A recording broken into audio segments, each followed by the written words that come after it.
jour où il s'est excusé, j'ai tweeté directement qu'on allait passer à autre chose et que maintenant le but était de construire une société meilleure.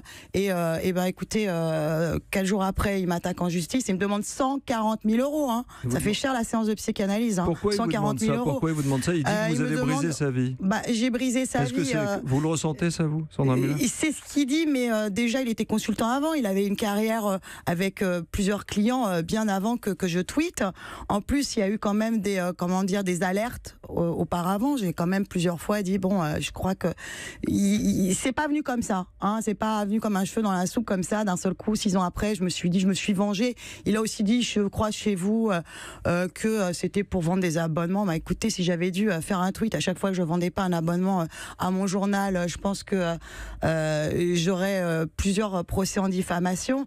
C'est toujours ce mécanisme de culpabilisation de la victime, vous voyez.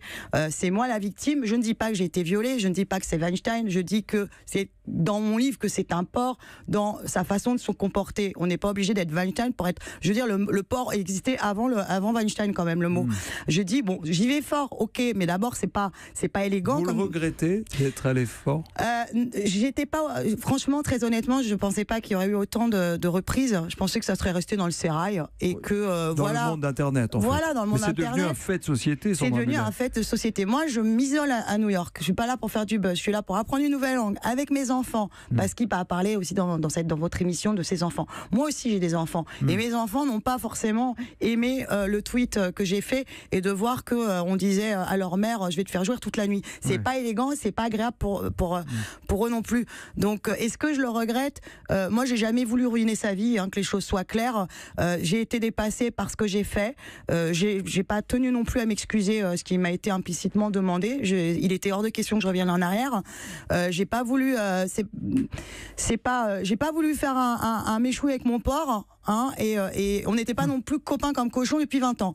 Donc, il n'était pas question de ruiner sa vie. Je suis désolée d'avoir, entre guillemets, ruiné sa vie, mais je pense que si peut-être il aurait pu avoir une autre attitude, une reconnaissance. Je pense que s'il m'avait pas attaqué, au moment où j'ai fait un tweet en disant... pour diffamation, pour diffamation. Après, je suis journaliste, vous savez, Nikos, que des procès pour diffamation, on en a une kyrielle à chaque fois. Mais je trouve ça dommage, en fait. Il aurait fallu que, peut-être, il y ait une communication à ce moment-là, qu'il aurait pu faire une association, par exemple, d'aide aux hommes qui ont un problème de comportement avec les femmes. Enfin, il y a des moyens de renverser une situation de manière positive. Je suis désolée qu'il l'ait pas fait et j'espère qu'il va le faire. Moi, je n'en veux pas plus que ça. J'ai dit une vérité, il admet que c'est une vérité. Maintenant, après, il va toujours jouer sur les mots.